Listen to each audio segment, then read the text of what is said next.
guys?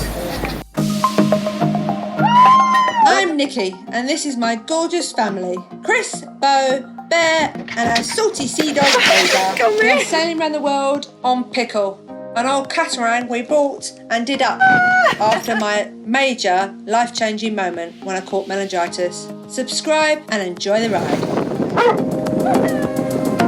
Giant Howie. I want as well. Oh my god. Oh my god, it's so good.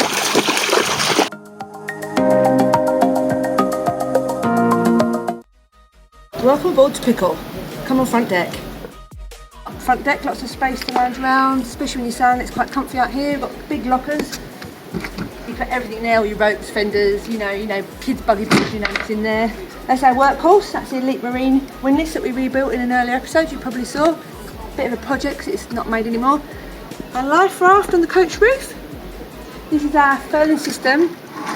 It's not actually the best furling system in the world, but it's all we could afford at the time. It's a Plastimo. If we knew what we knew now, we probably would have got a better one. But anyway, we've got a big 140% Genoa normally on there, but it's having a new UV strip fitted at the sailmakers. So that's what we normally fly, and we've also got a 125 one, which is good for tacking and different winds. So, but yeah, off at the moment, all winterised, as we'll be leaving soon because it's the beginning of December. And that's our great big anchor. This is a, what is it, Manson? Supreme. Manson Supreme, on a 10mm chain. 20 kilo. And it's got a swivel on it. Manta swivel. Which is absolutely amazingly good. So, yeah, I think we might have mentioned that before. Come on back, we'll show you the back. Down in a lovely cockpit, which has got loads of seating area for everybody. We've got lots of goodies to show you. This is quite an old Prout catamaran, like you know, and we've done lots of things to make it safe, but we've kept the sort of dated interior type thing because, well, we like it and it saves us a fortune. I know you rip it all out and reinstall, but what we did install was some really good software and tech stuff that we thought would, that we do need in this day and age. I mean, these guys are quite good. These are Harken 53 winches, dual speed. They're quite good. Two of them. Another, I think it's a Lumar one that's up here. Let's just take out the mainsail, which is dead easy because these are quite small mainsails on Prouts. Talking like that, we're just getting a sail bag made. We've always had a sail cover, which is nice, but it'd be nice, wouldn't it, just to drop your sail and have it put into a bag. We've always thought that, so we're using this really great company called, what's it called? Accurus Sails in... Yeah, you can put a link in after, can't you? Yeah, they're a really good sail company anyway, and he's very, it's good for, value for money, really is, and he's making a big sail cover for us at the moment. Lazy bag. Lazy jack bag, yeah. And we put lazy jack lines and stuff, we're just installing that. Yeah, anyway, so back to electronics. We've got this Raymarine Axiom 9 multifunctional display, and then we've got the ACU 150 autopilot. We also got the AIS. We receive and we transpond, mostly because I wanted my mum and everything to be able to track me around the world, and they do that quite a lot. So that's that. I don't know what's the name of that. It's the Raymarine something 700. It was like the latest one anyway. Yeah, it's the 700 model. It was at the time the best one. It matched this whole setup that we put in and everything, and so then we got the.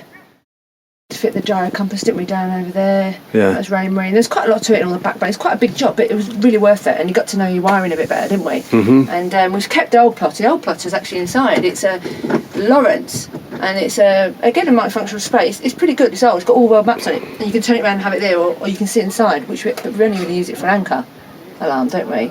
Yeah. So anyway, this is the NASA Clipper wind log thing, which we bought the digital box for to be linked to the Raymarine plotter.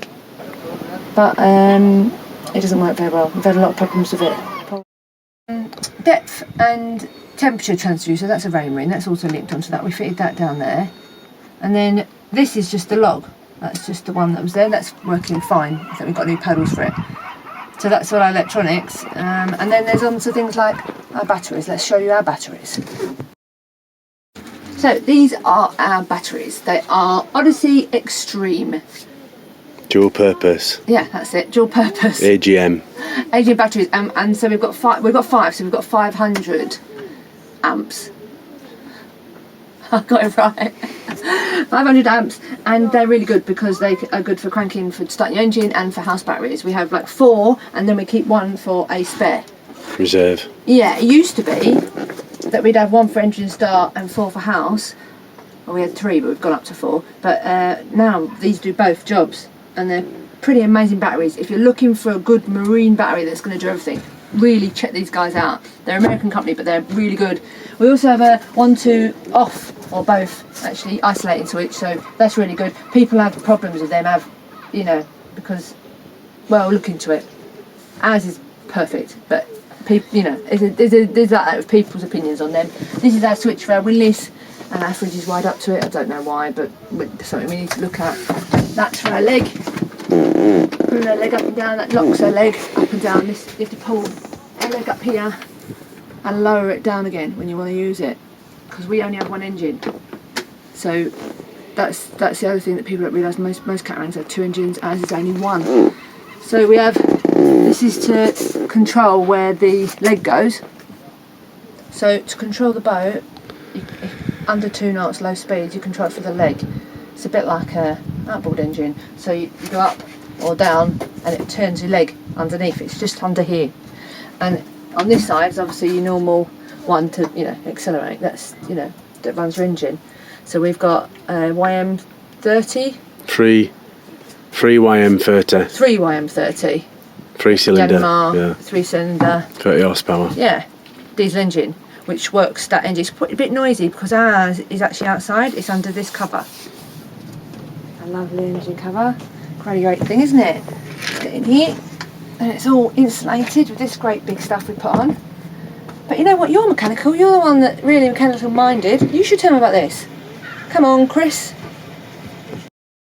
Engine cover insulation, which is lead line 40mm, foam backed, spongy stuff. Yeah. Helps. Yeah. Very, very heavy. Very noisy engine, though, isn't it?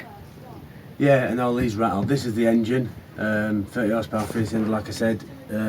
Standard, just normal servicing. Apart from we wanted more power to go with the battery, so we put a Balmar 6 series, 120 amp, externally voltage regulated alternator, which is with this here, the AR-S5, which is programmable to a mind-boggling extreme. Honestly, it's got parameters for everything. Yeah. And then I also, because we're having a lot of belt slipping, and if we're going with the bigger batteries, bigger charger, I swapped it off from a 1/2-inch V-belt to serpentine, 6-groove serpentine belts. Under here. Yeah. Big O. And also changing pulleys, which a big daddy one. I don't think they can see it, but it's a big daddy one in there. Big daddy It's one. a 6-groove one, so it's about an inch and a half or something. And that's not slipping at all, is it? No, a little bit, but I mean, I can alter belt tension manager and stuff to stop that, but you know, we haven't done a lot of loads and loads of motoring, have we, to see how it goes, but for now it's spot on. We haven't done much at all this year, have we? No, we did a bit, but not. And we had some problems with diesel bug 2 years running. Again, yeah, we had to empty up. Our tank's actually under here. Under here is a bench, and there's a diesel tank filling thing there. That's where we actually put hose in and suck out all the diesel.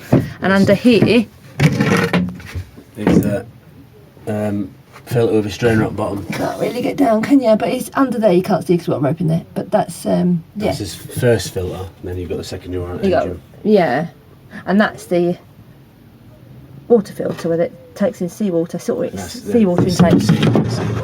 Strainer. So yeah, that's our little engine. Our only single little lovely engine.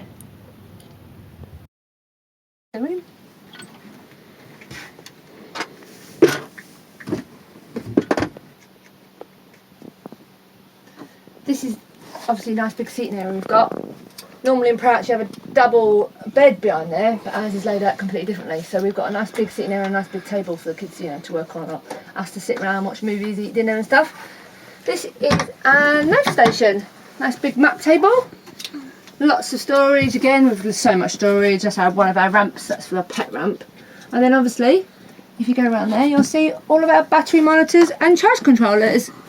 And on the far side here, I can't reach, that's our fuse board with everything you can possibly think, individual switches, and we obviously keep our EPIRB up there by the door. So you can grab that on the way out if you really have to. There's shed loads of coats and stuff, and more storage over there, all our boots and what have you. There's a lot of storage. But that's it really, that's in here. And our little compass. I don't know why you have a compass on the inside, but that's where our compass is, it lights up.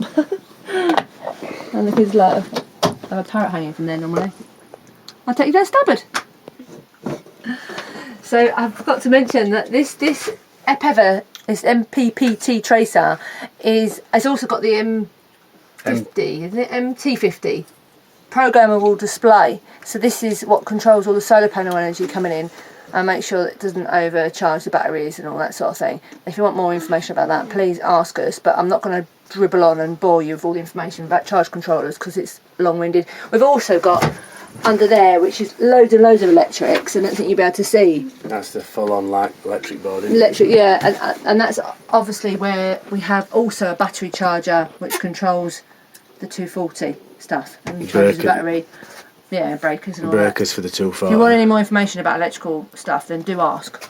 I don't want to bore you with everything. Head up here. Come down starboard. I like starboard. So why are you wearing sunglasses inside? I don't know. I forgot I had them on. I'll put them up there for the rest day. So this is my galley. This is Mummy's home. Mummy moves. I got a very, very, very old cooker. Don't know if it's that old. It looks quite old, but I don't think it is actually that old. It's like these needs to go clean. It's just so stained and stuff. Anyway, that's the cooker. I need a new cooker, but that's what I've got, and that's the hob top, which works fine, but the grill was really crap. It's not stainless. Millions of herbs and that's a little gas heater, which you can't really see at the moment, but that's a little gas heater, which is absolutely brilliant. We never leave it on. We only light it to use it. So we light it and we get instant hot water for a shower, as much as we want. Combi boiler on a boat. Not many people have on a boat, then we have little tanks or something, but that is wonderful. So it's like instant hot water as much as you want, and then I just turn it off again because I wouldn't leave it lit, it's gas. But it vents through here, and there's a window up there, so it vents straight out. It's quite safe, as long as you don't leave it on. I've got a solenoid, so it'd click off by timer anyway if I did forget it. And then there are dehumidifiers. Seago ones, they're very, very good. We've had no problems with them, no issues. We've used them for thousands of hours, haven't we? Hundreds of hours. Yeah, thousands. We've got one each side. But at the moment, we only use them on shore power because my inverter blew up and I need a bigger, better, more powerful inverter. So we do only use them on shore power. When we're sailing, we don't use them. That's that little bin. Dead easy.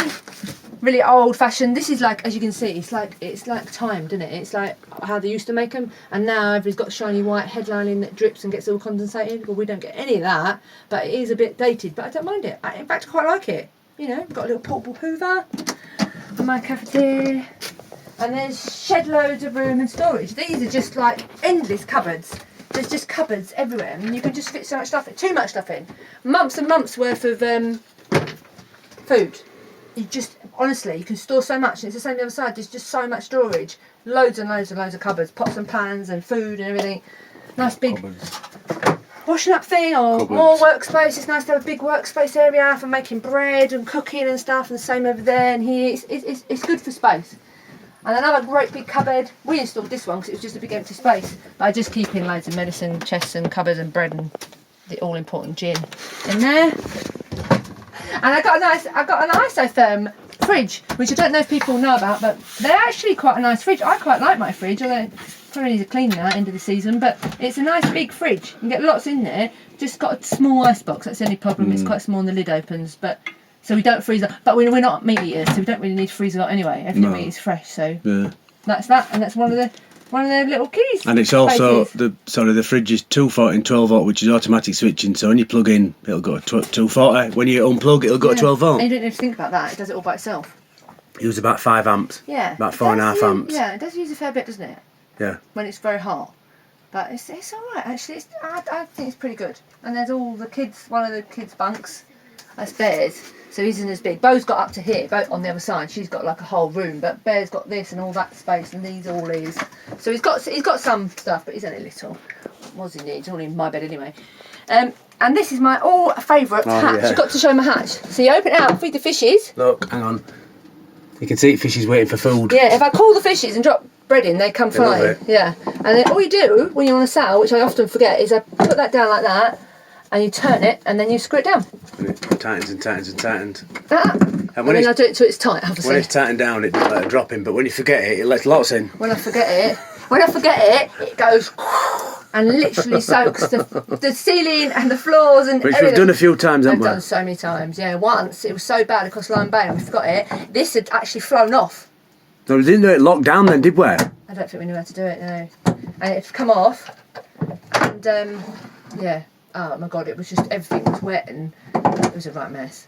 Anyway, so this is this end of the boat, which is actually quite a long, it's quite long, isn't it? And it goes right back in there as well. And there's a big locker down in there for the kids. They've got a big like cupboard. And that's where the radar is that Nikki mentioned earlier. Yeah, the big radar thing is And in there. it's a big one as well. It only just fits in the opening there. Yeah, it's so big back there. I think in other Prouts, you see, you normally have a head here and it goes that way, and then this room in there, because in there's quite big as well. That and the other side is the double bed up there in the saloon normally. That's right. That's exactly right. So it's just swapped round, and they've lifted the bed up, so you've got lots and lots and lots and lots of storage in there. Yeah, that goes through down there about 4 foot. Yeah, because I normally pull this box Maybe a out, little and bit I've more. got a massive box behind there, which is on runners, which comes out, which he has his toys and clothes and stuff in. So, yeah. Anyway, let's go look on the side. Here, right, this is my favourite bit. This is so cool. It's like a magic wardrobe. You can walk through the passageway to the back cabin, yeah? Or you open the door and this turns into The head. one of our heads. Come and look. So you shut the doors, shut that one, and then we shut this one, and there's a shower. A little shower. Goes up here, or you can have a tap. I'd just leave my shower head on, but there you go. Massive cupboard space again. Loads of cupboard space in there, same there. And at the moment, you'll have to excuse all that because I've just got loads of stuff stored there. We're going to take home with us, but I just put it there to get the way. Big fan and stuff, you know. Loo, normal pump loo. We don't have electric. Keep it basic. Nice cupboard under there. Yeah, and loads of room. You can't really see how big this is because I'm stood on this bit, which is what you build out once you had a shower. But yeah, it's actually, I've got enough room to swing a cat in here, believe it or not. Brilliant, huh? One of the back cabins. The boat is identical both sides, so it's just duplicated the same on the other side. So you've got a right big wardrobe here, which goes right back there, big water tank behind it, and shelving, and shoe space, lots of cupboard space for shoes and stuff. And then you come back in, you've got a massive set of drawers, which goes right back to there. So they're really big set of drawers. So you get so much storage. In fact, probably this boat is too much storage. Because we have so much stuff on here, we probably shouldn't have. I've got endless amounts of clothes, ridiculous, isn't it? We're way overweight. If you had less storage, you wouldn't fill them, would you? We do tend to fill our cupboards, don't we? We do. And it's got a big double bed, which is really nice. It's nice to have a big double bed. Same on both sides, 2 big double beds. Full size double bed, that, isn't Jumpers and stuff, you know, over there. This comes apart. But down here, you see, this is made like a jigsaw to come apart because down there is an inspection hatch to get to our select leg in emergencies if we really need to. You know, you need to check your oil or think something's round it, you can look under there. So yeah, it's a nice size, isn't it? Nice size cabin. Yeah, nice size plenty bed. of windows. Window there, 2 windows there, Yeah, a lot of light comes in. and then obviously the hatch. But yeah, lots of light. Lots of light. Yeah, so it's nice big size cabin. Just need- And more space under there as well. We just need curtains, don't we? Yeah, we're going to get some blinds fitted and made and stuff, yeah. But I really love it. And the other side's identical. I'll give you a very quick tour down the other side, which is more like a guest double bedroom on the other side. So, I'll show you. So, from here, I'll take you over the other side. Come with me.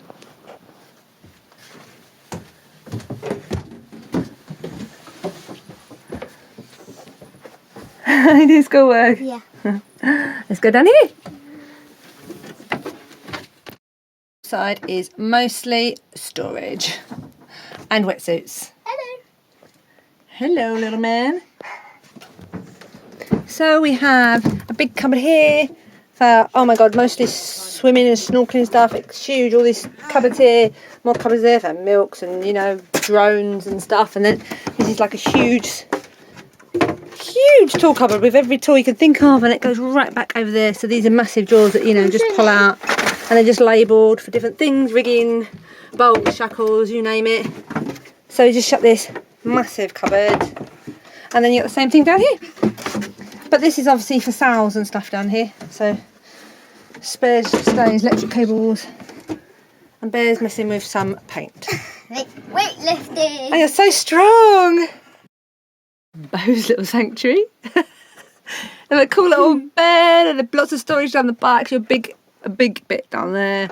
And all of thousands of boxes of clothes and more storage and a seat and art box. And you've got so much stuff down there, haven't you, Bo? Yeah. Every shelf is full. Dun, dun, dun. Full. See you later, Bo. Bye. Bye, Bo. Here's the duplicated port side. You've seen that on that side, and I'm going to show you this bit. This is just another one of the bathrooms. Opens like this. Do you want a peek? This is actually newer, so it's got the new toilet we fitted ourselves, put new seacocks and stuff in, they're all in there, we did that, all the pipe work, everything was in here, and these great big cupboards, just, you know, just storing stuff, and that's where the stuff is down here. What do you call them? You know, depth gauge and everything, log and all that. I'll show you the other room. Let's go in then. This is the final little bedroom, this is it. Although this is just like, sorry, this is just like a storeroom. So that's actually our spinnaker cell we've just put in here. It's all dried out and clean and what, so we're putting it in to store it. But again, you've got a massive set of drawers, a massive wardrobe which just got coats and stuff in and hats and what have you. Another great big double bed, which is nice. So, oh, that's comfy. So all in all, and some little person's hiding out there, I can see him. Ow. So yeah, it's nice. If we had guests, they can have a double bedroom, they can have their own head. It's alright, isn't it? Loads of room. And we fitted fans, that's the only other thing. We fitted 12-volt fans all around the boat. So each bedroom, each cabin has got a 12-volt fan. We needed them when it were hot, because it was, my God, were it hot in here. It was boiling. And again, it's just loads of light. It's brilliant for light. Not so great when you're making all your windows seal, but you can't moan about how light and airy it is in all the rooms. They're so spacious. So we've got things everywhere, look. On at kids' kayaks, eh? I know, so many kayaks. You could literally fit, it's so ridiculous amount of stuff that we store in this boat. But yeah, considering. Well, it grosses at 5 tons, and we reckon we're near on 7 now. Yeah. 6.5 to 7. So there's a couple of knots lost. Yeah, we do go slow, but I think we've sort of come to the conclusion that we'd rather have the stuff that we want and go a bit slower. Well, we can plan on we can do a route plan on 5 knots, yeah. which is an this average boat route should planning. Really go about 7 knots. 7 point something knots, but we average out on about 5. Unless we've got spinnaker up, then we average out on about 8. Yeah, or nice strong winds, and then we go fast. Yeah. But it's like a TARDIS, this boat, honestly. It's only a small boat, and when you're out on these pontoons like this with super yachts, you know, big catamarans, you look dwarfed, you look tiny. But actually when you come inside, it is like a TARDIS. There's so much in here. It's been planned out really well, way better than the average Prout Snowgoose. So yeah, I'm very happy with my little boat. I love pickle. I hope you do too. Sorry it took us so long to get around to actually making this boat tour. I know you guys have asked for it a few times. I hope you liked our teeny tiny boat and understand quite how hard it is for us all to squeeze on there and circumnavigate the world, but we're doing our best. Remember, like and subscribe if you're new here. If you really like our channel, you're welcome to support us. Follow the link to Patreon below. Thanks guys, see you next time.